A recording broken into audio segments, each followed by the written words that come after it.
our earth science year. 7th grade is life science, and 8th grade is physical science.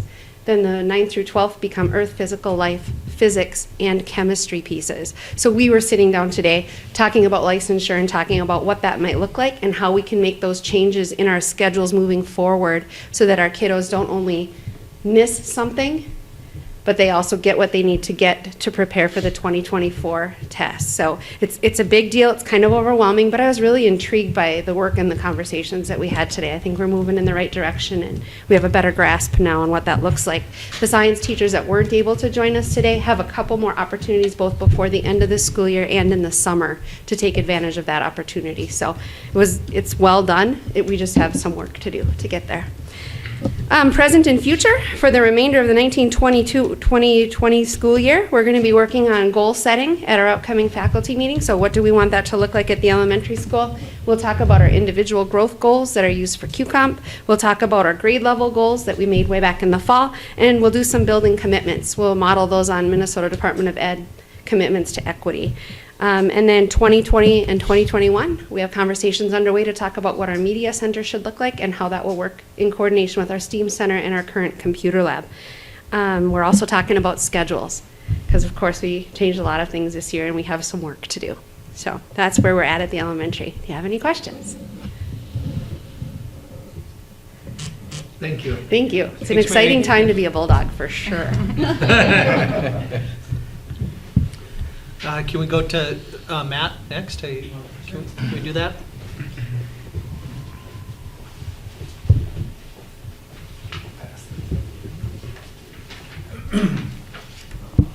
All right, good evening. Just a general community ed program report. Our winter programs are going strong. We're hard at work for our spring program, which will be out third week in February. What I'm sharing there is we celebrated our 50 years of community ed in Minnesota this past year. And it was kind of neat because our PAWS program, this went out to the entire state. Our PAWS program was featured in there as far as services for families. So kind of a neat kudos to our staff there. PAWS, we're still at 108 for this year. Preschool report, we're going to be doing that next, our early learning. Fitness center report, new memberships are strong for this time of year, of course. Can't wait for our new facility. We've got so many new plans and options that we're already planning for that. And our live stream report, we were at over 9,000 views this season. And I had an interesting call from a Mid-Minnesota sports guy that does this for kind of a business in Melrose and Sauk Center, and he called me today wondering how we do the quality report and stuff and our graphics and how we do it and that kind of stuff. So I talked to him for an hour, and it was kind of interesting because he has some frustrations with the high school league too about being able to cover events, and so we were able to just kind of share things back and forth. So any questions for me? Yeah? No, but I did learn something last time you were talking about this, that you mentioned that Minnesota is the only state that still funds community ed. Yeah, so we're one of the last. So in the 1960s and 70s, community ed, and they talk about there was kind of the lighted schoolhouse. So nationwide, communities are investing in schools, and back then, literally at 3:30, they chained the doors shut, so no groups were able to use it. So it was kind of started as the Mott Foundation in Detroit, Michigan, put on some trainings, and they had a fellowship, and Minnesota really bought in and embraced it. And we're, I think, the last remaining state that has designated funding to support community ed in the nation. So, yeah, they see the value in it. So, any other questions?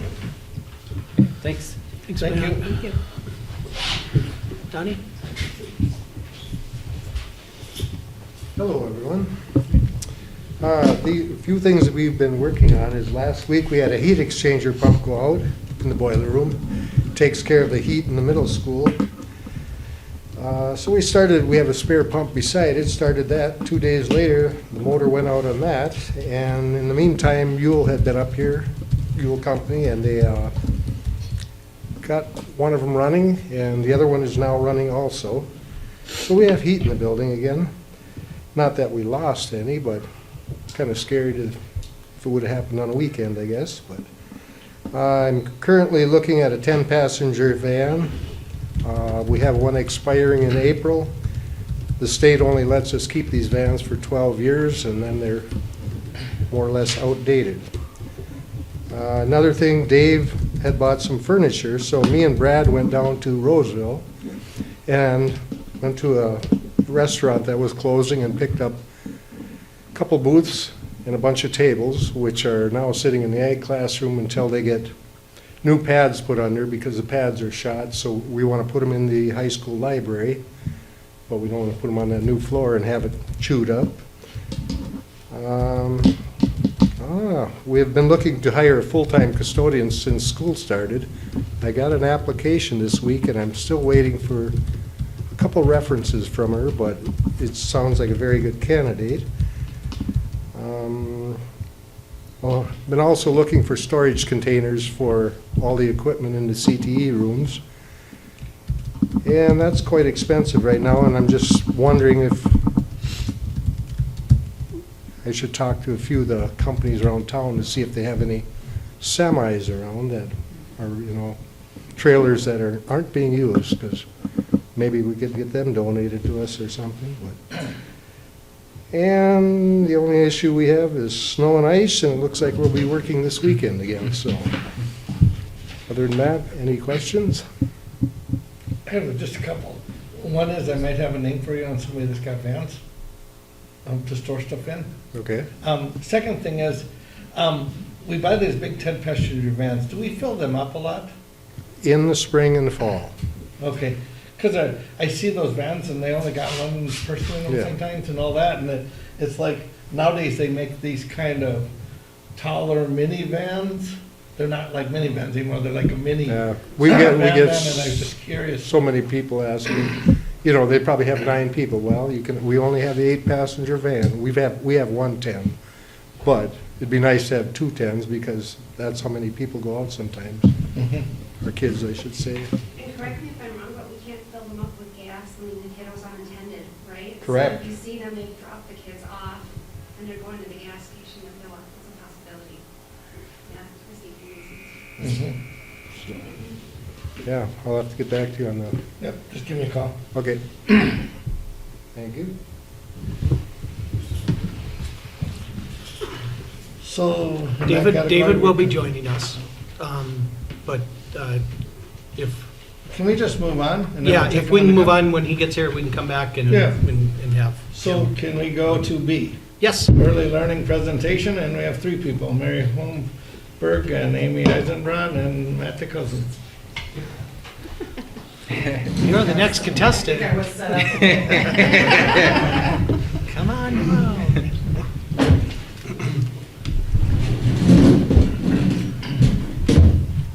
So we thank Amy for joining us tonight. She, of course, is one of our ECSE teachers. So when we talk about early learning, she's the perfect fit to fill in some of the pieces for us.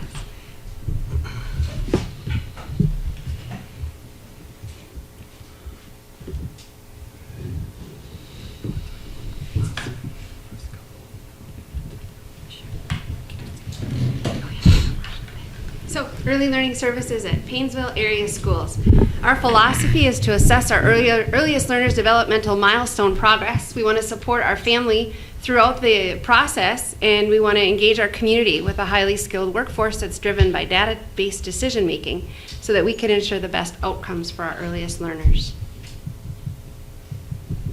Early learning services, as defined by the state of Minnesota, we talk about early learning in Minnesota, and then we'll talk a little bit about what that looks like here in Paynesville. We'll talk about our current enrollment, what funding looks like, some challenges and opportunities that we have now and moving forward, and then we'll tell you a little bit about our future.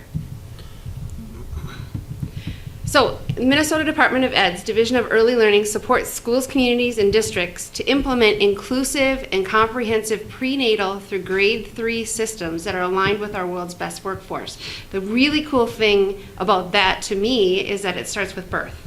So we've seen our world's best workforce schools that try to get our kids ready for 3rd grade, and this starts with birth, and that's amazing.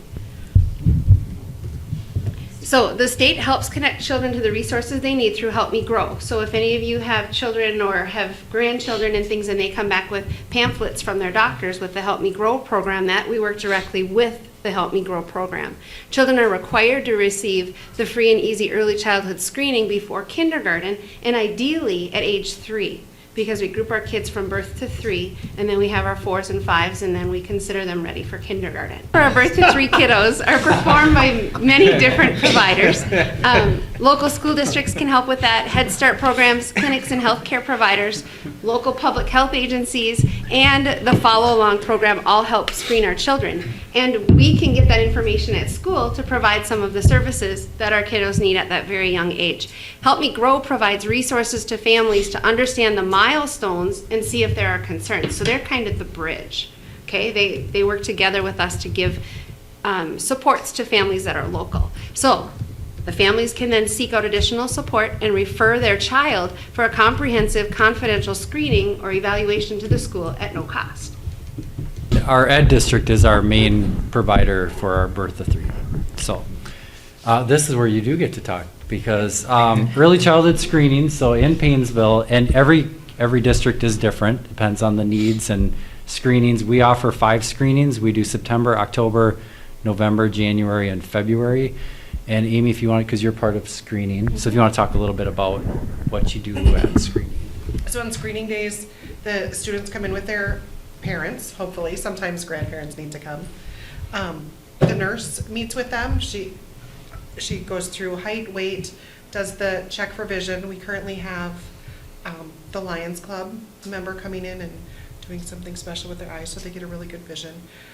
She checks any developmental history there. The parents fill out an ASQ, Ages and Stages questionnaire, to look at mental health and social emotional. And then the teachers will look at, we have our speech teacher coming in to check any language or articulation concerns and possible referrals. And then we also look at fine motor, gross motor, and then cognition with the students, and then have an exit with parents. If we have concerns, we talk with parents right then about maybe looking a little bit further into an assessment. Perfect. That's a question. How do you reach out to parents? Because these are kids that are in school. So how do you find them? How do you make sure we're reaching as many as we can? Are there ones slipping through the cracks? There are some that You don't know slip. about it? However, we typically end up catching them with Roundup, and you send out a census. Yeah, so over the last, I think we've been doing it for 3 years, we now purchased the birth record data from the state of Minnesota.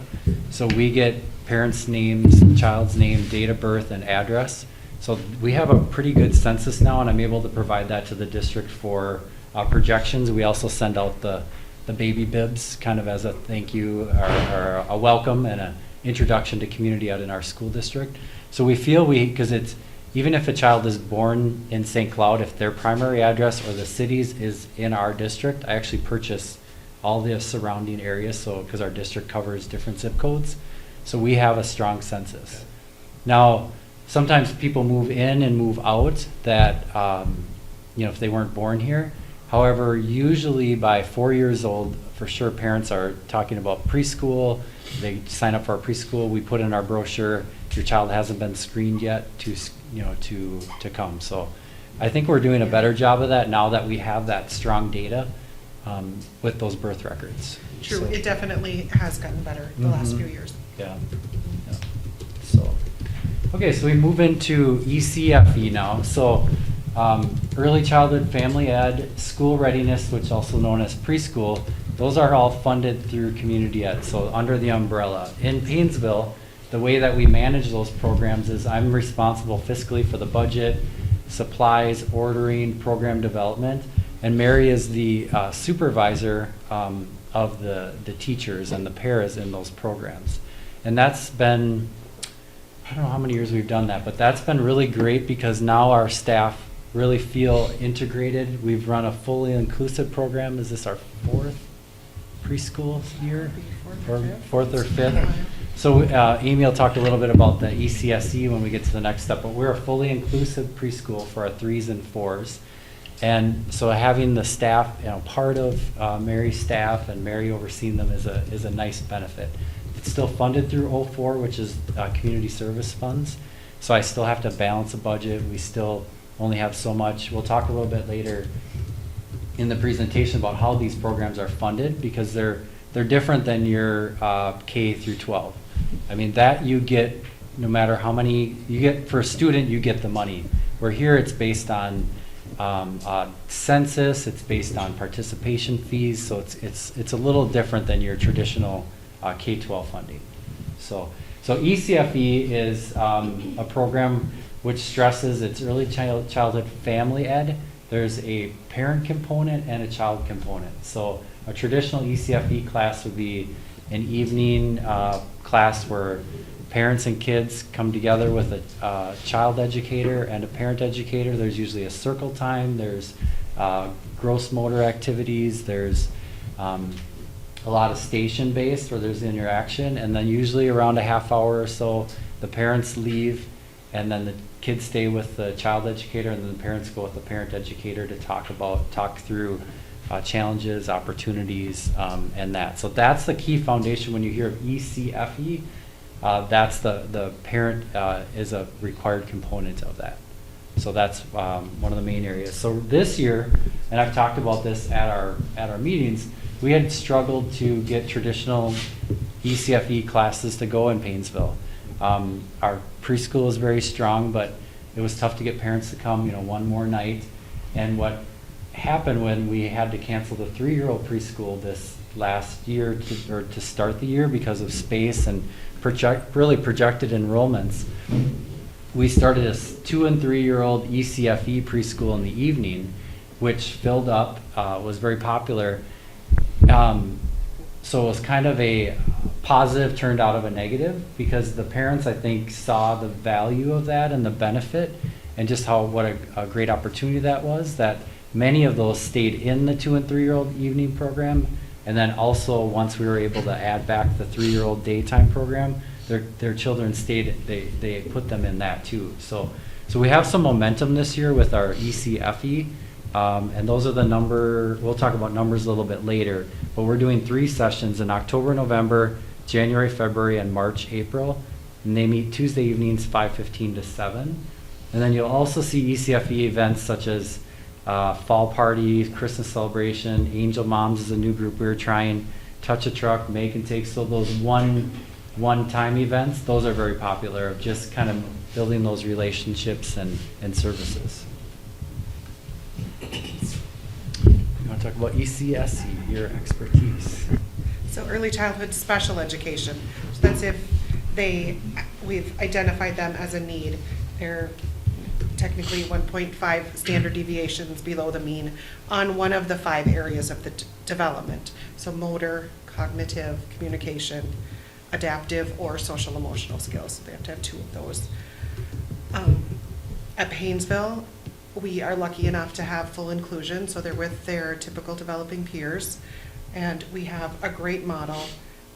We have a regular ed teacher, and then I am in the class also supporting those students with board needs in the classroom, helping them reach the classroom material in those settings. So we have the 3-year-olds 2 days a week, Monday, Wednesday, or Tuesday, Thursday. And we have the 4-year-old inclusive model, and that's 5 half-days a week. We currently have 2 sections this year of that. So Mrs. Leeser and Mrs. Stang do 1, and then Ms. Lorenz and myself have an afternoon section. And both of those classes are over full, 22. Yeah. Mhm. Yeah. Okay, next slide is preschool learning readiness. So those are interchangeable. We use the term learning readiness because there's designated funding for learning readiness, and there's some qualifications that fit in there too. So the ESIPs are what we call the early childhood indicators of progress. They're basically the standards for our early childhood kiddos. So when we talked about science standards and ELA standards, those go K-12. These are for our littlest learners, so that development from birth to 5. We also have all staff are trained in TCIT through our central ed district, and you want to tell them a little bit about TCIT? I'm being trained this year. TCIT is it's a fabulous program. It's a break off of parent-child interaction therapy. This is called teacher-child interaction therapy. And it's utilizing the positive when you talk to kids, doing behavior descriptions, labeled praise, and reflections, just to interact with them in a more positive way and to get them to sustain. It was initially developed to sustain attention to a task and your timing of using those skills, but it's a really good behavior management technique. And so they go to training 2 half days in October and then 2 half days in November for another skill set. The wonderful part is that they go to these trainings, but then they come back and they are trained at least once a week. A coach goes in and they'll do a progress check to see exactly where they are, and then another 10 minutes they will be mic'd to them, so you can talk to them, you can give them feedback about their skills and how they're progressing. It's good. It's fabulous. You'll hear the language if you walk into one of our early learning classrooms and it sounds a little different. That's why, because that's the training working and working with our kids. So we offer 4-year-old preschool classes in the morning with Mrs. Stang, and then in the afternoon with both Mrs. Stang and Mrs. Lorenz. So can I ask a question? So are there schools that are taking TCIT training and going beyond their early learning and into more of the kindergarten, first, second grade realm? senior high, junior high, superintendent? We are currently trained through 2nd grade. There are some teachers that have opted out. Diane Schultz was trained at Mastery when she was in 1st grade. She utilizes it in the older grades. Some of them don't work quite as well. The reflections, some kids catch on. Why are you repeating what I'm saying? So I think that development is coming into older grades, but it definitely needs some tweaking, not exactly how it's set up. Good. The next program we'll talk about is Preschool Plus. That's our wraparound care. Really, we went to that to give an option for parents that we know if they're going to give up half of their day to preschool,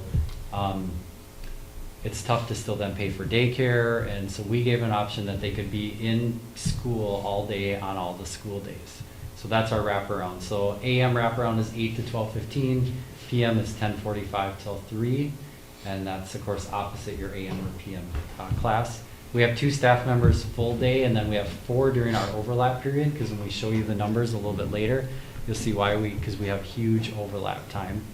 That's in an elementary classroom, and that's less structured. It's play and exploration-based learning. So, not that our preschool's totally structured, but it's definitely a different. So when you stop by those classrooms, you'll see the difference during a typical day. Our families also have availability to partake in pause when they're in 4-year-old, so they could be there before and after school too. And we have a large cohort of 4-year-old preschools in our pause program. So voluntary pre-kindergarten is known as VPK if you ever read anything on MDE. And then School Readiness Plus, those are publicly funded pre-K programs. They're based a lot, if you skip down to the bottom where the considerations are quality childcare and demographics. Matt and I had a conversation about this one last week, that when schools are able to apply for that, some of the things the state considers are the location of quality childcare and the demographics of the area. Paynesville School District, correct me if I'm wrong, Matt, has a lot of options for quality childcare, and our demographics are such that we wouldn't meet the requirements to be able to be funded for voluntary pre-K. There are currently 7,160 voluntary pre-K and school readiness program students in the state of Minnesota, and 4,000 of those kiddos are going to lose their programming that will sunset if there aren't some big changes in legislature this year. So that's one of the challenges when we offer programs like that, is it's all dependent on the state funding and decisions at that level. Now we'll talk about enrollment and capacity. So you can see from the slide there, birth to 3, 2 plus 2 soon, I guess. Well, the 2 soon comes because it's based upon their birthdays. So, as soon as they hit, in February, we'll have another one joining us, so. Okay. ECFE, those are the numbers so far for those evening classes. So we had 16, which filled up this first session. We have 13 for the second. The 7 is already, and that one won't be until the spring, that session. ECSE 3s 8, ECSE 4s 10, ECSE kindergarten 4, and of course the capacity is we take all students, so all qualified students, and we would add staff if we needed to or work on that. Absolutely. So our preschool 3s for the daytime program, we're at 22, which is full. Our preschool 4s is 56. You can see and our plus is 27 and 15. So if you look at the overlap time, our total capacity is 60 for preschool. So we're at 4 away from that total. And our plus, really, we could maybe take a few more, but that's 42 kids that are in Preschool Plus when the overlap time. So we have lunch there. We break up into multiple rooms, but that can be a challenge. So Do you happen to know, like, out of the preschool age, how many, based off the data, are actually in the area? Like, are most of our students attending this? Does that make sense? Like, a little 4-year-olds based off of the data we have for the birth. right. So as you see there with the 56 for 4-year-old preschool, Mhm. it's a majority of our students. I think that census year I'd have to check for sure, but I think we're closer to 70 kids.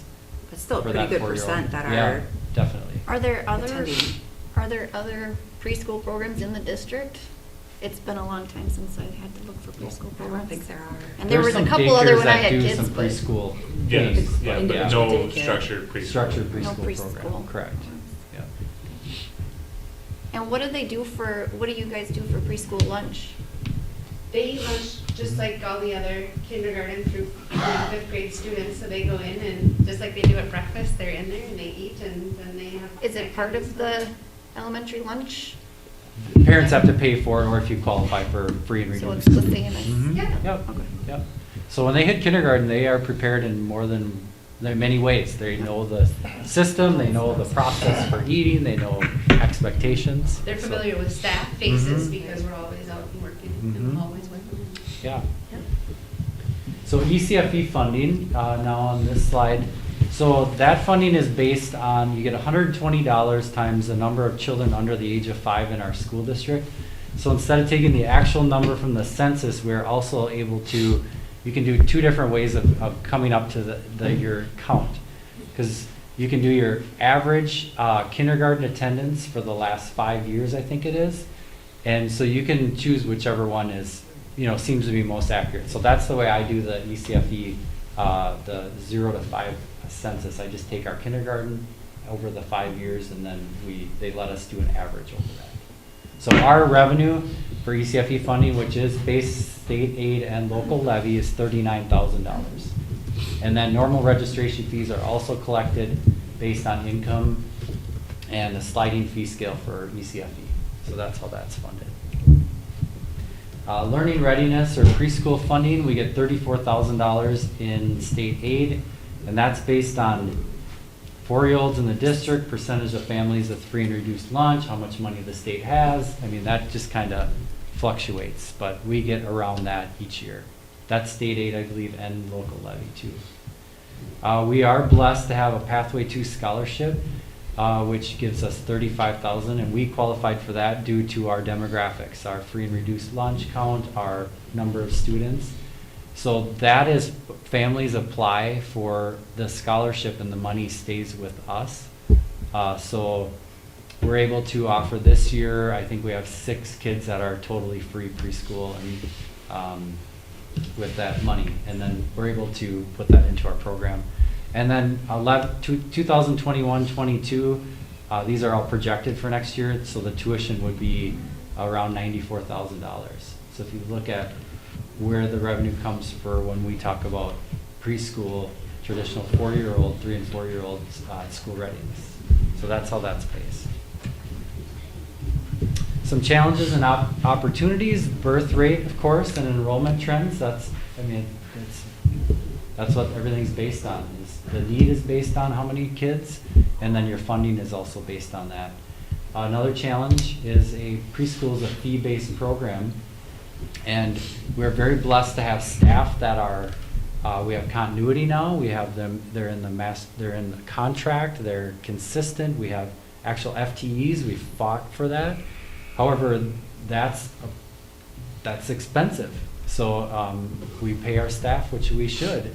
So when they work towards a master's degree, they, work their way on the lane. So that's a challenge or something that we'll see. We've never had that as an issue before because we've had a lot of turnover, which isn't great for a program. So we are going to need to invest more long-term into our program. Opportunity is a building project that's going to open up space. There's such a domino effect in so many ways. So with the district office moving over to our office and us moving to the new community center, that opens up prime real estate in the middle of the elementary school. So Mary and I have been working on some plans there for early learning and some special ed. So that's a real opportunity too with this whole project. I have another question. So in regards to the scholarship that's available, do you have an idea of our parents filling those forms out? And is it easy for them? Or are we still seeing that parents potentially, for whatever reason, don't want to fill it out? Or that students aren't coming because... So they're highly motivated to fill out the Pathway 2 scholarship because we mail out one to everybody that signs up to preschool. Because if they qualify, there's no charge for preschool. Mm-hmm. So instead of can't think what we're at, $40-some a week, it's significant. That's Right. totally free. Now the free and reduced lunch forms, I know that's, if you're referring to that too, maybe we'll speak more to that if. Right, we put the free and reduced forms in all of the calendars that were created this fall. And then we did reach out to some individual families that we had on our roster from previous years to see if they were still interested. The form is, I think the first time you fill it out, a little bit overwhelming, so we offer support if a family would like to come in and sit with us and fill it out. But once they've done it, it goes pretty quickly. It's just the process. I was about to ask the same question as Maggie. If I am avoiding enrolling in preschool because I think I can't afford it, is there a way you let people know that there are? Yeah, so on our scholarships registrations, it's in large print underneath the preschool we are Pathway 2 qualified. This is the income levels we usually even put. If you're in that, you can get free preschool. So we feel it's getting out there and next year we're going to have a fairly substantial increase in our fees. We're still quite low compared to area districts. So they'll probably even be more motivated next year for that. So, and we are guaranteed. It's 2 years every time we get renewed, and I think did they do 4 last time, Matt? No, I think they just did 2. Yeah. So this is a 2-year renewal of the Pathway 2, but there's a lot of schools that really want it and probably qualify now. They just aren't adding more schools. We were blessed to be one of the early ones. I don't see them eliminating that, but I don't see them probably, unless there's more revenue available, increasing the districts that get the Pathway 2 scholarships. So do we get a set amount? Is that what you're saying? We have access to $35,000 every year. So really what that does, it gives them a scholarship, but it helps subsidize the program for everyone, if that makes sense. It helps buy down, because the scholarship can be for more than your in your tuition. Yeah. Because the cost is more than the tuition. Right. So, yeah. So there's really two trains of thought going on. This is VPK was Governor Dayton's deal when he was in the governor's seat, and the scholarship is kind of the other approach. And so it's a little odd because a lot of states have either selected one approach or the other. Either they're looking at 4-year-olds are going to be on state aid and school districts will collect whatever their enrollment is, or the state is offering a scholarship type program. And Minnesota is a little unique because they've done a little bit of both, but they haven't done comprehensive either. And so it creates kind of this gray space where I do not believe in voluntary pre-K as its current existence. Paynesville will never qualify for any of those dollars. It's not going to happen. There are not enough resources there. Likewise, my fear is with the scholarships. At some point, if they're going to keep funding it, they are going to relook at the data to see who qualifies, and I don't know if we will continue to qualify. So. So to wrap it up, the future, We want to continue to work to provide that continuum of services from birth through 12th grade. We want to make the transitions as positive as we possibly can, and we want to sustain that inclusive model for all of our learners. And Matt did visit just a little bit about, I think, the biggest challenge. And the district is going to have some serious conversations. I know up to this point, early learning and preschool has always been a kind of cost-neutral, fee-for-service type of thought with it. I think there's going to be a time in the near future where we are going to need to make some strategic decisions about what is the value of early learning programming for the district, and how do we assign maybe some general fund dollars to recognize that value, because it's not something that I think is going to be 100% sustainable for the next 10, 15, 20 years if the expectation is it should continue just to be a straight fee-for-service program. I don't think that model is going to, eventually we're going to price ourselves out of the market, and so we're going to need to have that conversation.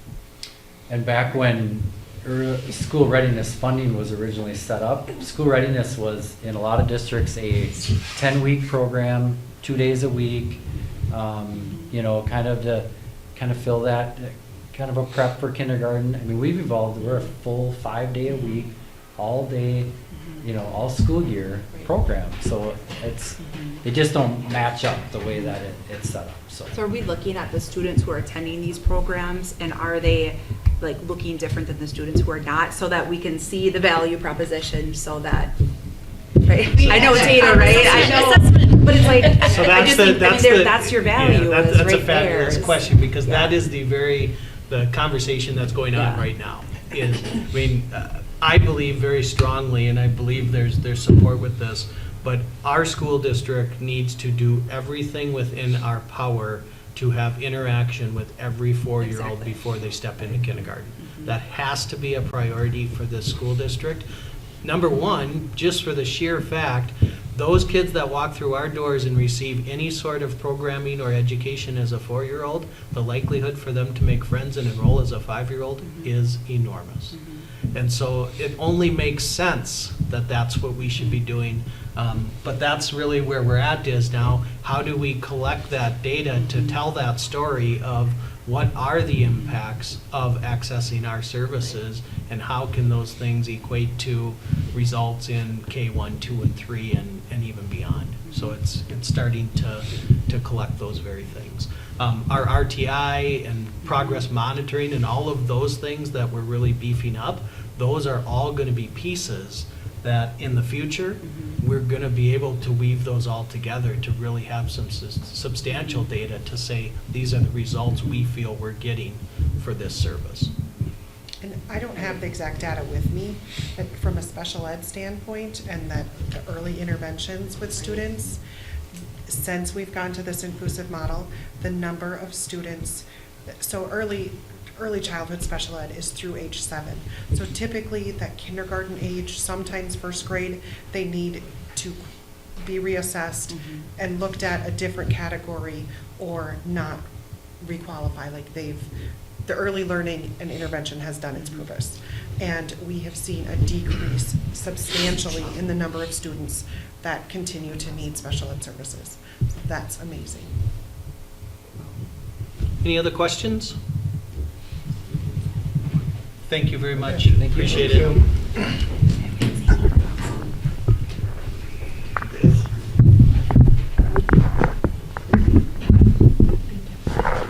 I have to say, for one of the school board members, myself, I enjoyed these people coming in and telling us what's going on in the system. It seems like we've missed out on that a lot, and we don't really hear about it, so thank you very much. Facility project update. Matt, So back I to you. just want to touch base on a couple of items. So first of all, I did send out the preliminary site plans for the project. Again, I cannot stress enough, preliminary. Nothing here is finalized, but this is kind of the thought process right now that UNESCO is working off of. I did send these out to you, and you certainly can go and relook at them. I just want to go over them just real quick. So the orange is this is kind of what they're considering phase one. The first thing that will be their priority is that new parking lot. Originally, there was some conversation about, could they hold off on the actual new parking lot until closer to the end of the project? Then they don't have to protect that parking lot from heavy equipment or anything like that. And the reality just came that the expansion is just going to chew up so much of our existing lot that it just isn't really feasible to even entertain that idea anymore. So the new lot, what you see there in orange, is going to be the first priority, the first order of business. As soon as they can get going on it, they're going to start working on that piece. Can I ask a question? Yep. Because we have added spaces, does that impact at all like the water retention or water runoff? Because we're having to add, What do you mean? like, isn't it going to be larger, like more spaces, whatever they're called, like different, Like the word? a retention pond?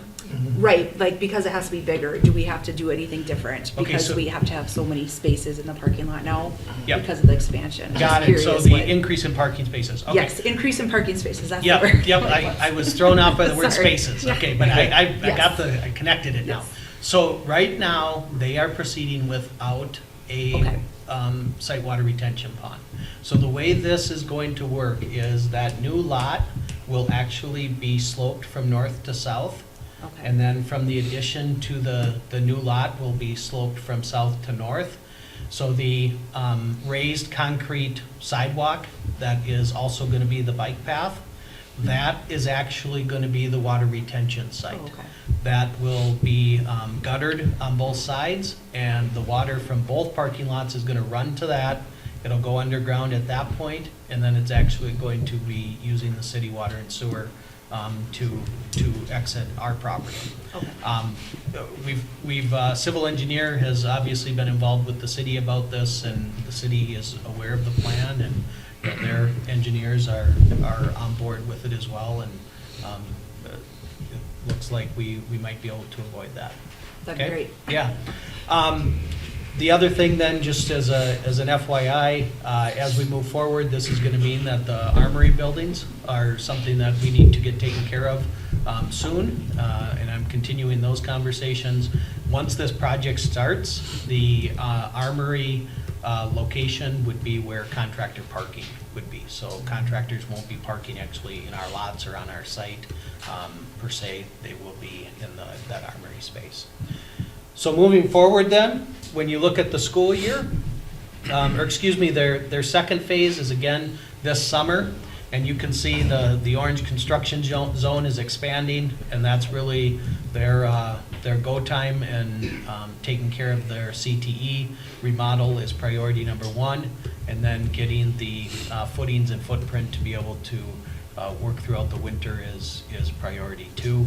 But essentially, in that neighborhood of June, the latest June 10th, but probably earlier, that entire northern portion of this site will be off limits. The only way to access this building in the summer is going to be using the south lot. Okay? Moving ahead then for phase three, right now they're anticipating this to last, they're calling it August 24th through June of 2021. So basically, this is what they're looking at for a school year plan. You can see kind of where their perimeter is with the yellow fencing. That would be what they would consider the construction zone fencing. They will figure out a way on the east side of the building to get that construction zone fencing in such a manner that students can still use that entrance and exit over there to exit the building and go out to the automotive shop. That's still going to be in the current location for next school year. They will also provide a sidewalk or a walkway on that side of the construction fence as well for students that will be able to keep clear of snow and ice. On the other side, on the west side, you'll also see another pedestrian walkway that will be on the west side as well. The main parking lot, or the main student lot for the school year will be that new parking lot on the north side. So there will be, who knows, maybe we'll get students at school earlier so they could get a front row parking, because even the front row is gonna have a little walk to it. So we'll see if there's. Or maybe they'll get in shape. We'll see if there's any impact on how that works, but the plan is to get that lot done. That would serve as the primary lot then during the school year. But you can see they're trying to compress this construction zone as much as they can during the school year for ease of use. We're talking about how does this impact us for larger events, for football games, for things like that. All of those conversations are ongoing, and as plans are developed, we'll get those out as well. What about the loading dock? So the loading dock will have to be a coordinated dock once the school year starts. You can't see it real well, but kind of where my cursor is there will be a gate. And so the loading dock will be accessible through that gate. Okay. It will just be something that we will need to be coordinating with UNESCO. Things like, for instance, our milk delivery, something that comes on a regular basis, twice a week at a certain time, they'll have no problem setting a schedule up so that someone's available to unlock the gate and have them use it. The other thing that I've chatted with Donnie a little bit about is we might also have to get a little particular about what we use a loading dock for. There are schools all across the state of Minnesota that don't have a loading dock, but yet they still get deliveries and they still get stuff into their building and stuff. So it might be something that, we can take some deliveries in lot 8 or by door 8 or something as well, or over by door 4. So. And then as we go to phase 4, as they're wrapping up the project, again, you'll see there's going to be a larger construction zone that'll be expanded back out. They'll obviously be completing the remainder of the parking lot. It'll be interesting. There's some conversations right now to make that main entrance something that is more resembling a roundabout. So there's only one-way traffic in that main entrance rather than having traffic potentially coming in 3 different directions. So we'll see how the final striping works on that. And who knows, it could be Paynesville's first roundabout located on school property. We could see how that You all mean goes. the area that we're right now having trouble with, our main entrance right now? to the Yeah. parking area? That area, okay. Yep. And we are going to put that second entrance onto 23 also. Yeah, so the county has approved to widen where the Armory Supply Building is, to widen that out in order to have that be a entrance regress. They've approved that one, and that one's good to go. The real issue is just to get the signatures for the Armory complex to be able to move forward with it. But that certainly will be an entrance and a regress. The other thing that I'm willing to at least have some conversation potentially about is also that north drive. And there's been some ideas floated around. I'd like to see how it works with 3 entrance and exits on the old 23 first. But the other one that I'm kind of kicky around is when we have larger events, what if we did open that north gate up for one-way traffic for people to exit? It wouldn't be something that they could enter our lot, but when we have large events and the lots are full, we could potentially open that up and have one-way traffic on there. That's another idea. It's something that the city would have to be fully on board with and stuff. I think start with these 3, and if we would find a need for a 4th, that potentially is a conversation we could have as well. The issue with that one always was that it was right by the stop sign of the other one, and maybe it could jog down and be a little more west. Yeah, we don't have dollars to It do doesn't have to it. be very far. Yeah, and the Well, city's. the city might help us with that. I didn't get that impression. I talked to Jeff. I had met with the city and we talked about that very issue. And they brought up the same thing. Is there any way that we could jog that a little bit? And I said, yeah, let's figure out how we're gonna do that. And they said, well, are there funds in the project to do that? And I said, well, there aren't. Mhm. And I didn't get a response that there were funds in the city coffers to do it either. So I don't know realistically that jogging a little bit, but that would be everyone's preference, is to get it a little more in the middle of Main rather than at that corner. Yeah. But I think if it's just exit traffic, that's a little different than having 2-way traffic. And so I think it would leave us. Entrance traffic was probably the worst. They're coming from the north down Right. 23, and they cut right across there when the stop sign was actually right where they would cut across. And So we'll see as we If I move forward. know If we that. need it, it's potentially something that we could access in the future. So that's kind of what this is looking like at this point. The other thing that I just want to talk with the board about is the possibility, so timeline concerned, I believe it's January 18th was the target for the bids to go out, for the work, the advertisement for bids to go out. So that's going to be here very soon, and that will get out there. The February 25th board meeting, right now, January 28th was the pre-bid meeting where contractors can come and walk the site. The advertisements go out, I think, just a little bit after that. February 25th is the board meeting right now where the board, or UNESCO will be here, and the board will be opening the bids. With that, all of the bids will be opened on that date. There won't be any bids being awarded on that date. But here's what I would like to have happen. One of the things that we need to be able to do is once those bids are opened, UNESCO would take them and they will do the tabulation and the work in order as far as prioritizing and recommending which bids to approve. I would like the board to allow me to approve the pre-engineered steel building portion. It would be based on those bids, but what ends up happening is once we say we're going to go with this company for the steel building, then it takes the steel building vendor about 3 weeks to get the load specifications to UNESCO, so they can use those specifications to decide what other bids meet those specifications for final approval and incorporate them into a final contract.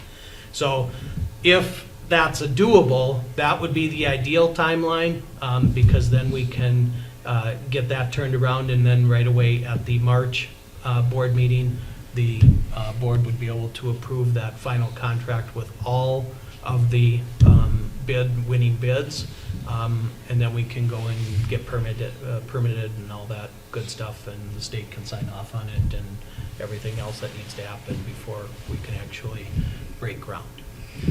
So that's issue one. That's going to be coming at the January board meeting. Board members need to be thinking about that. The other thing is there just needs to be some language. I don't anticipate a lot for change orders in this project.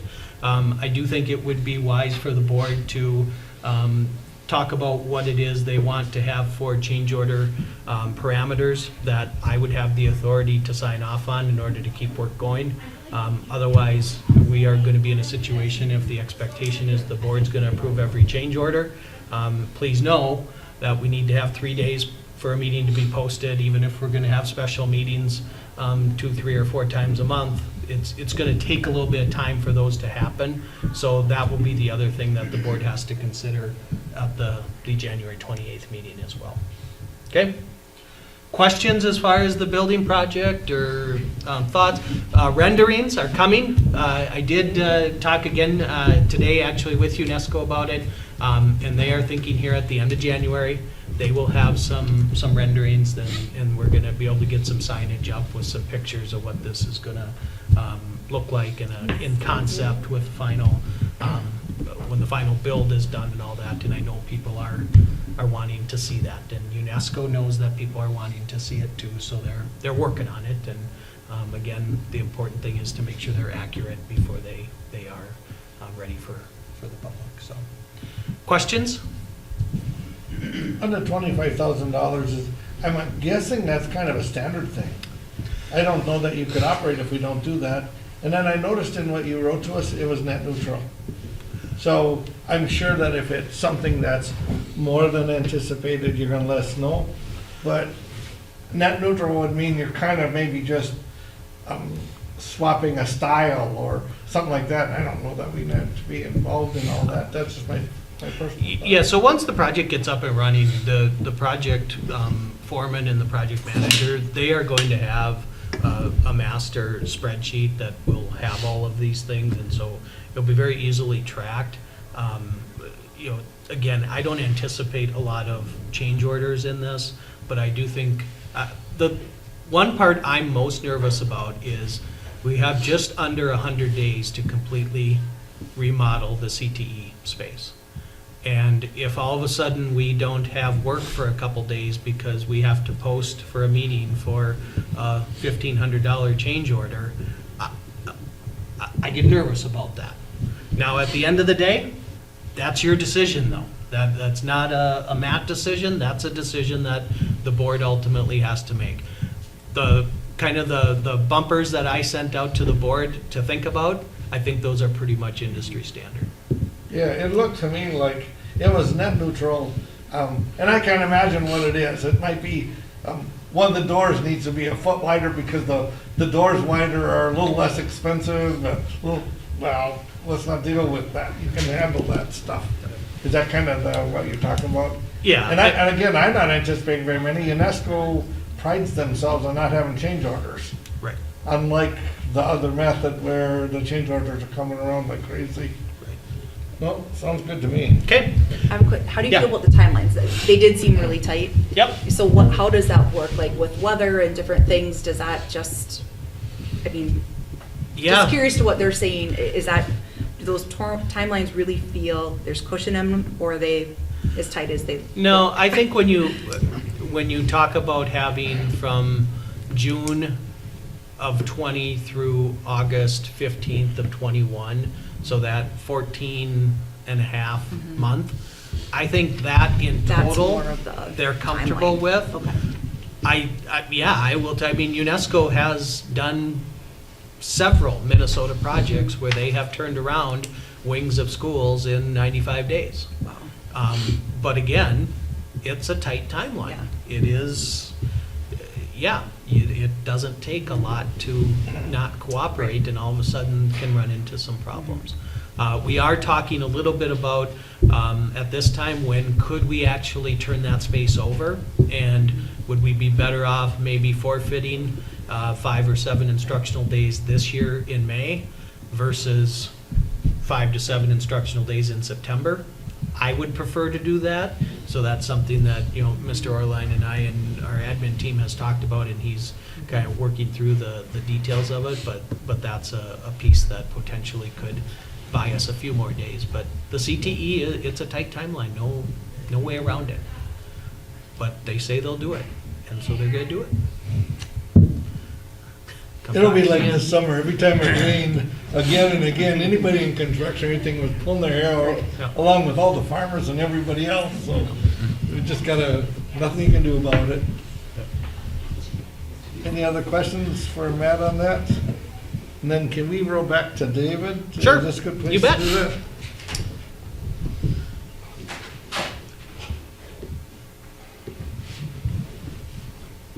Hello. Hello there. Well, first of all, I want to congratulate our PERA award winners, and they will be honored at the Chamber Banquet on Saturday. Our student outstanding seniors, Megan Laughlin and Ashley Top. Ashley is on vacation, so I emailed her yesterday, and she got back to me within like 5 minutes, so that was really impressive for being in sunny weather. Staff honored Amy Bast, who is really the MVP of our office, and Maria Rasmussen, who's been really played an important role in our RTI implementation this year. So congratulations to them, and I believe And we have, Sally Zumwalt from the elementary school. Yep. Yep. Yeah, para. Yep. So just some things we got going on. We have our midwinter activities with grades 6 through 8 coming up, and on the so they'll be going to Powder Ridge, Skating Place, and Cronus Lanes, and then also 2 movies. So they'll be making those choices.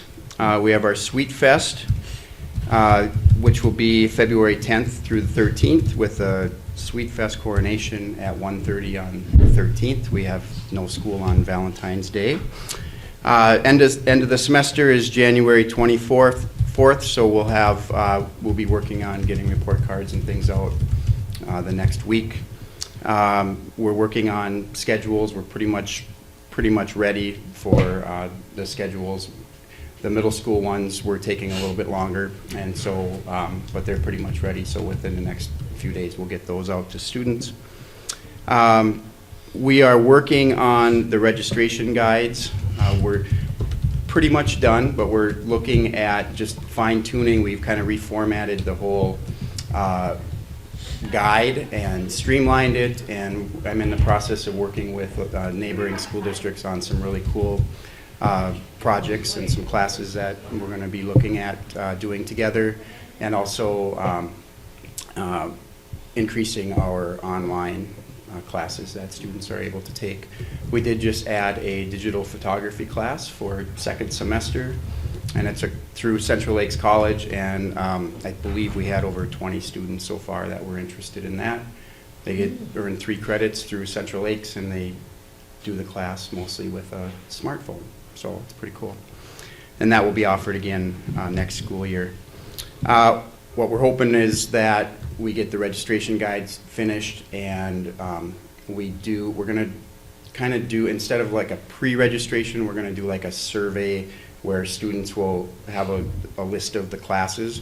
We'll meet with the grade levels, go through the registration guide, make sure that they have an understanding of the different things that are going on, and then we'll do, they'll be able to pick a certain number of electives, and then we'll base our offerings on that, and that will just help us as we move forward with registration.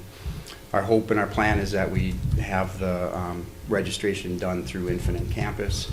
I'm meeting with Jonah on Thursday to finalize that. He's got that rolled into next school year already, so hopefully that will happen soon. If it's in Infinite Campus, it can help, like, place kids, is it or is there still a lot of manual work? It can, but there's a lot of filters that need to be put in.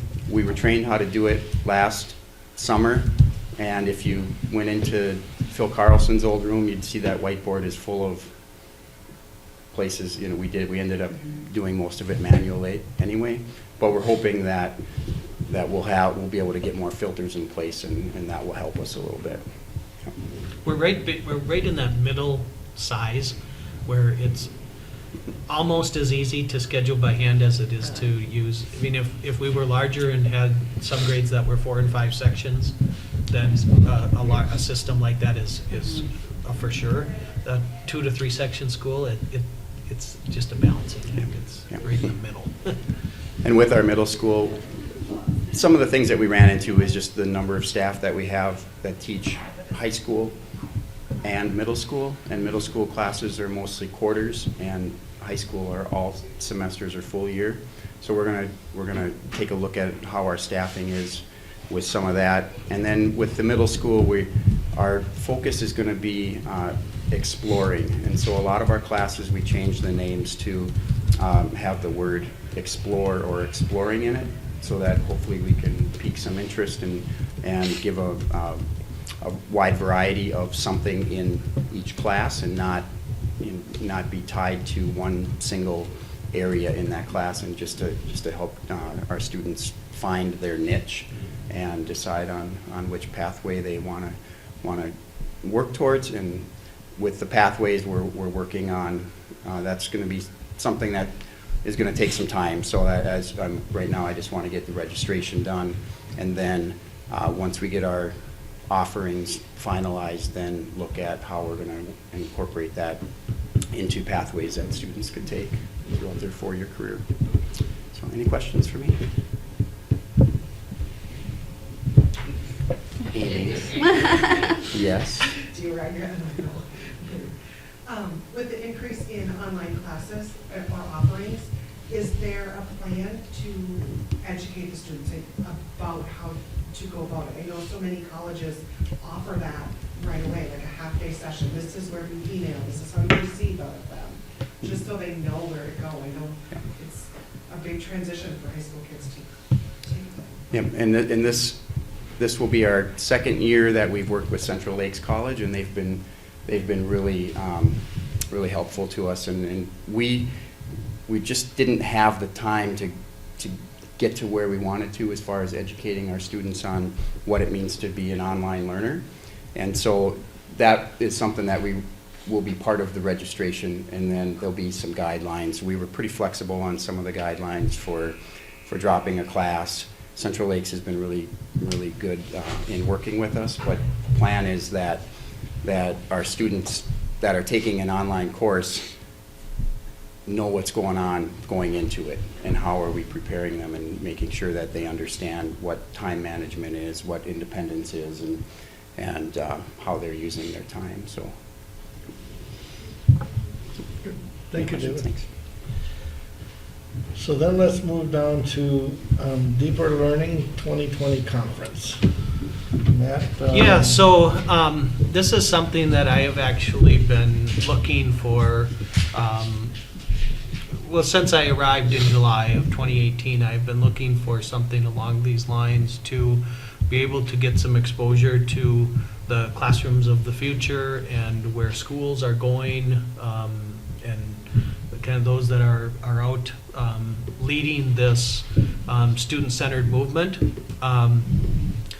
I've kind of been holding back because I'm not finding anything happening in Minnesota. And that was really my hope.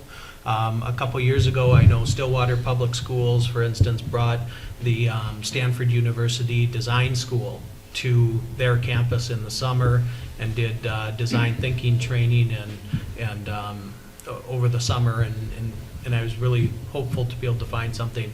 I haven't, but this conference is coming up in March of this year. I was hoping to be able to have both Mary and David head out to the conference. My hope would be that I would be able to treat this conference like we have treated out-of-state conferences for teachers. The district would be willing to pay the conference registration and the lodging and the transportation to get to the conference, and meals and all of that stuff when you're out there would be responsibility of the employee. This is something that I personally believe this is incredibly important. It's one thing to be able to read a book and conceptualize something in your head. It's a completely different experience to be able to go and work with a group of 20 to 40 other educators that are in similar positions, that are actually living, breathing these environments and have kind of gone through the ups and downs of learning a new approach, a new philosophy to education. I just think it's invaluable to be able to broaden that network and have those one-on-one conversations. So I guess I'm wanting the board to consider this. If you have concerns or questions, by all means, get them to me. This is something that will come up at the agenda in a couple weeks. I would like to be able to I think registration deadline is February 9th, so there are still spots available and stuff if it's something that's doable. I was Thoughts or mostly questions? fascinated with, when I read about the where you potentially would go. It's all the stuff you kind of have alluded to in our educational process. And I just have a feeling that we are ahead of the game here a little bit on some of this, and that you have to travel a distance to something like that. That's not a surprise to me. Lots of times you have to go wherever it's at, but it looked to me like the seminar was very much what we were talking about. Plus, I'm sure you're going to learn piles of other stuff, but I'm glad that you're just kind of looking out there to find something to be the most productive. I'd be 100% behind doing this, and I think Yeah. it's just, let's not be ahead of the game right now, let's stay ahead of the game. Exactly. And I don't know if you have an idea where the funding comes from, if we got it in the budget, let's find it, or find it someplace outside the budget, but I think whatever it takes to do this, I think if we have two willing participants, we need to move ahead. That was my question, are the participants willing? They told me yes, so I don't know that we need to ask them. Well, I mean, California in March, I mean, Yeah, that's, really. I wish there was a board workshop. Part of Yeah. a book club right now on deep learning, and so it's very interesting. Okay. I think it looked really interesting. I did look through the information, and it looks like it could be beneficial, especially sending our leaders out there. So there is, just as a heads up, there's another event that is also coming up in Edina. Mary, help me with the dates. January 12th. Okay, and I am thinking that I would like to see some of our teachers that are on our leadership committees in both buildings potentially go down to that as well. As I was doing a little more research about it today, there's also a piece where superintendents and school board members, there's a session designed for that as well. So look for more information. I'm just Cool. learning a few more things about it, but Yeah. potentially there might be something as well that we could just run down to the cities and get some exposure as well. So, Yeah. okay? You'll hear more on January 28th. But I think I have an idea of what people are thinking, so thank you. And if you have specific questions between now and the 28th, let me know. So the next then would be the MSBA Leadership Conference. It's got the Yeah, so information there. Yeah, Pretty straightforward. I went through this and I think I identified about 25-ish sessions. There are some notes that I have added to this. I'm not here to tell you guys what to go to, but if you're curious as far as what sessions at the MSBA conference are pertinent to what's happening right now at Paynesville, I did give you the notes, and I'm hoping my notes came through. They did. Okay, good, yes, they are there. But those notes are there, they're just there for your information. And by all means, if there's something else that has sparked your curiosity and interest, that works too. But, sometimes you go down there and there's 12 to 15 sessions at a given time, and it's hard to look at them and say, is any of this pertinent to what we're trying to do right now, today? At least now you'll have kind of a snapshot of that. So if you have any questions on that, if you're concerned about any of it, by all means, let me know. I was just thinking, is there a preference, like, do we want to split up and be intentional where we go and reporting back? If we all go to the same sessions, I mean, maybe that's fine, but I would be open to reporting back on my sessions. I don't know when we would do that, if we just do that through, Google Docs or whatever. That was just kind of my thought is, do we want to, if there's so many we want to cover, do we? Well, I think divide the best thing to among, do, or- I think the best thing to do would be to have the February work session, our first meeting in February, Mhm. to have Spend this time on as a this. piece of Yeah. that, and we can Talk about what. have just some time to be able to discuss what was going on down there. Okay? We kind of started that a few years back, just so the public who's all listening to us, we're all going to a conference. It's not just fun and games, there's information there, and so we were doing our best to bring it back. That basically, Cheryl, that, Yep. yeah.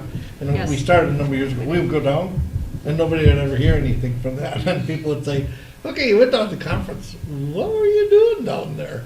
So, that February meeting will work perfect. And then, so that we don't double up, maybe we can just kind of talk with each other. One of the things Maggie says is you don't want all of us showing up at the same meeting, and then have maybe some of them that we could be interested Yeah. in.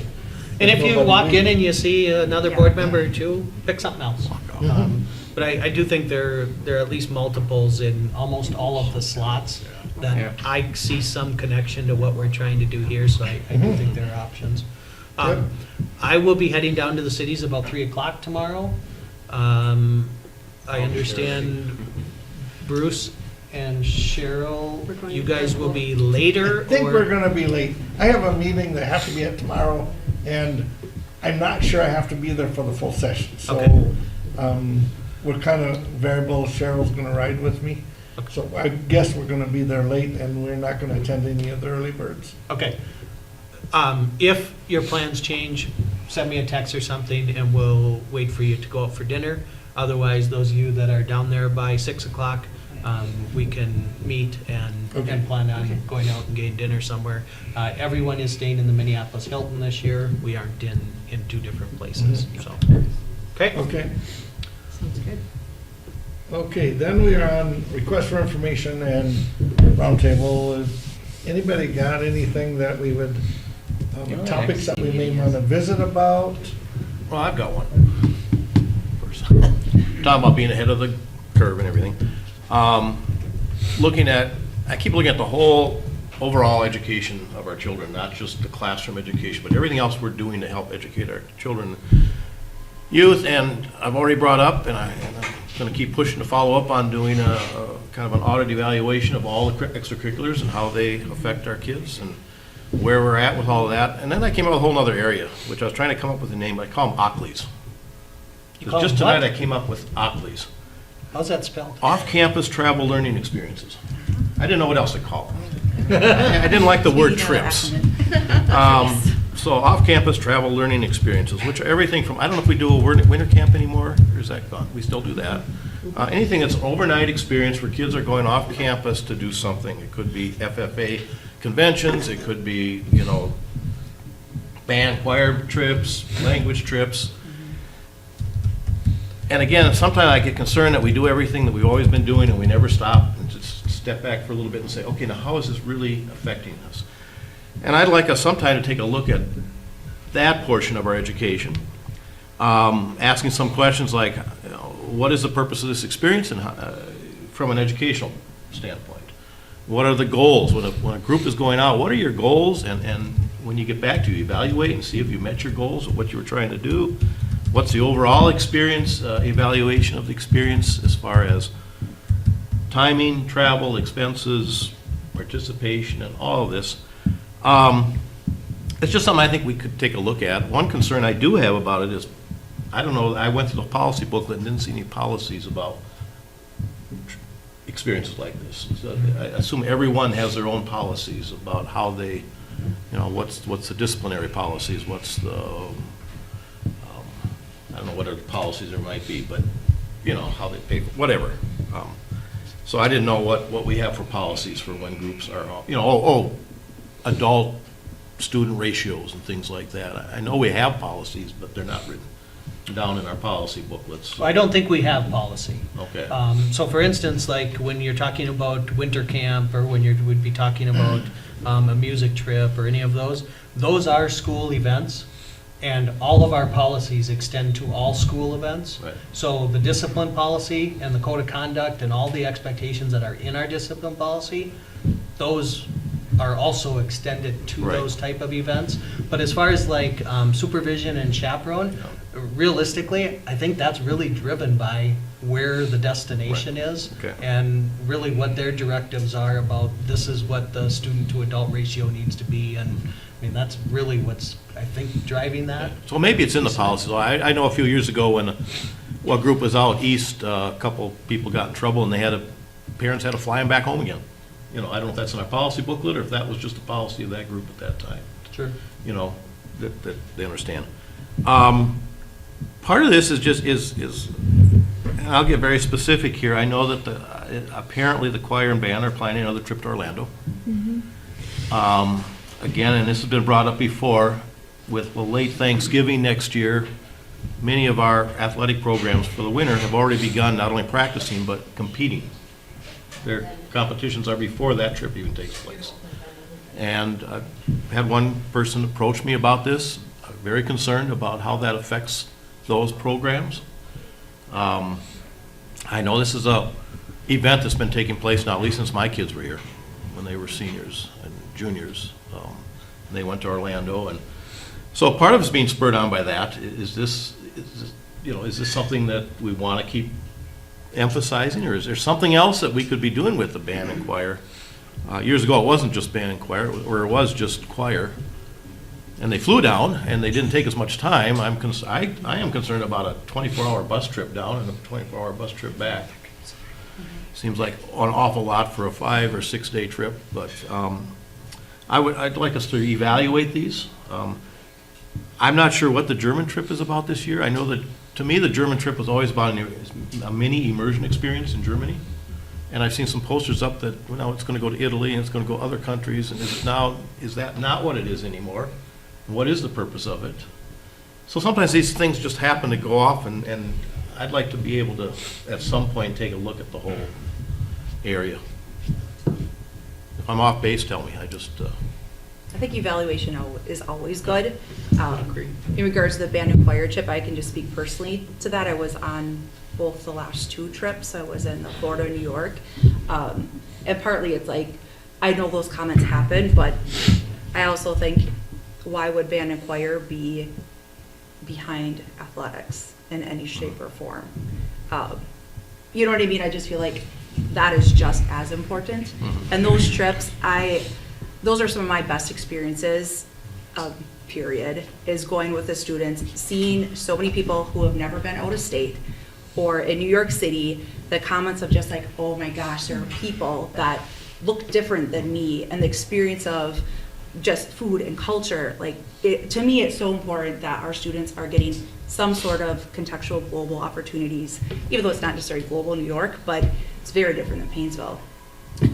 And Florida too, I mean, those experiences, I think. But you should be writing those Personally- down as part of the purpose, because those are the things that need Because, to be I mean, coming up. Yeah. The bus rides, not great, not super fun, but it's also like, you are learning in those situations on how, when you're overly tired, when you're stressed, you're not with your parents, it's over holidays, how are you gonna respond? And it really gives, I think, chaperones that opportunity to sit with those students. You're gonna have crying students who are stressed, but to really engage in those moments where you have an adult to be able to talk them through it and help them through. I mean, I just think those, I don't know, I cannot say enough about those trips from the experiences I have, but I agree, if people don't know that those are those other values, I can see why somebody would be like, oh yeah, it's just another trip, like you're gonna miss a basketball game.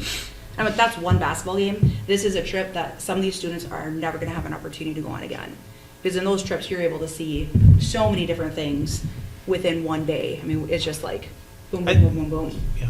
But I get a little super passionate about I think this, some of like- this might be putting the cart in front of the horse as Yeah. well. Yeah. I'm unaware of a music trip, so I'm not sure what music trip was approved.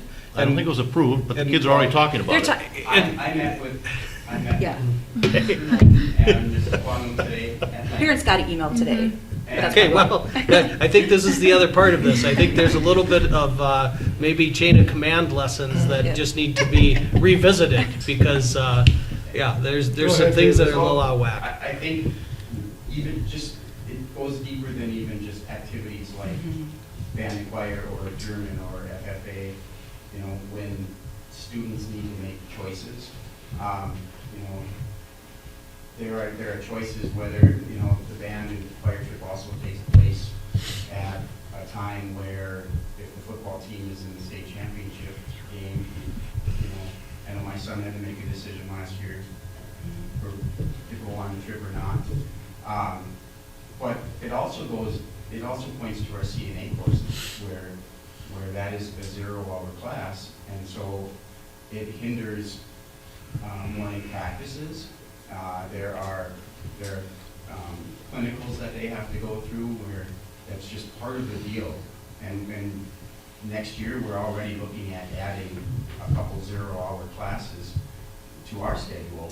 And so the way we deliver education is different, and the way our students are getting experiences is way different. And we need to adjust.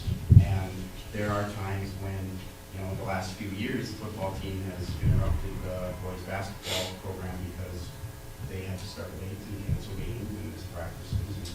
But I think it's a broader discussion that needs to happen because the way we deliver our education is going to be different. And so I think it goes a lot deeper than just a trip here and there. And it is something that we just need to look at. We need to adjust, and we need to be able to realize that, you know, students learn and get different experiences, and they have to make choices. Kids need to make choices, and so that's part of the process. But I think it is good that we look at how we're delivering those services, and then how do we adjust with all the things that our kids are doing, because it's not just that they're participating in a sport or an activity here.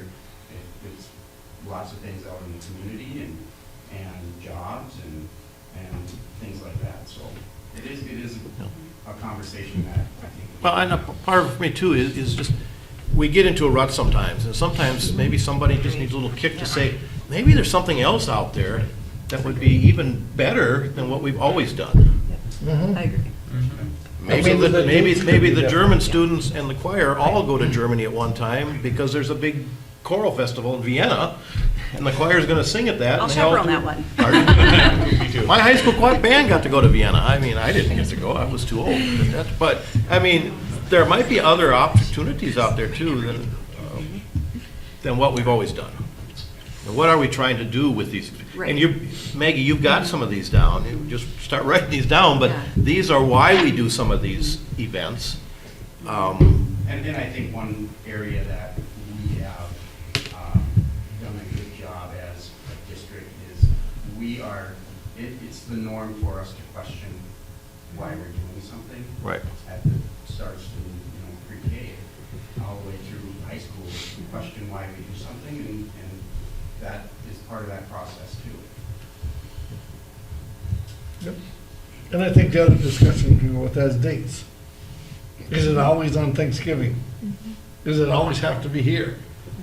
I mean, when we look at it, we have to, I kind of think what you're saying is we need to really look at this with an open mind to see what's best. I know it's a long time ago when I was at school here, there was nothing going on Thanksgiving. It happened on a spring break. Well, we didn't have really a spring break, but it was at one of those times where the kids could get away. The big band trips were to South Dakota. One trip was enough that it shut the trips on for a number of years. I was not on it. It got a little carried. It's a long time ago, but I don't know how. Why did you say that so quickly? Well, if you look back to the year, there was a lot of discussion on there for the next 10, 15 years about that trip. But I don't know how we would proceed on something like that, but I don't either because I have non-athletic kids myself, a couple of them who really are only in the choir and band programs because they're looking forward to those experiences because it's always, they can't this year, they're too young, but they know that every 3 years or every 2 years or whatever they do it, they're like, if we stay in, then we can do this, And it's, I mean, for kids from a little small town that don't get out, that's an opportunity that they're looking forward to. So I'm not saying you have to keep doing it and keep doing it the same way, but it's nice to have something that motivates them even early on to work towards something, And the other issue to me then always comes up is expenses. I mean, it seems like we're always trying to keep up with everybody else, so we have to do something bigger and better than the next school. But the expenses get to the point where, at what point are we gonna hit the wall and be able to say, how long can we keep affording this kind of event or that kind of event? And asking kids to pony up, and again, kids have to make a choice. and the families can do their part of that. And kids are staying home because the funding isn't there.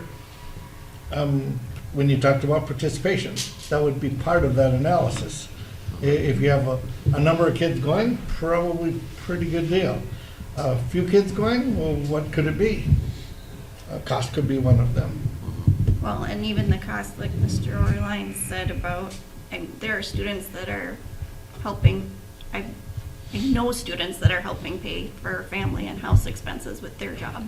So if you can't leave your job to have normal kid experiences, what can we do to help facilitate that?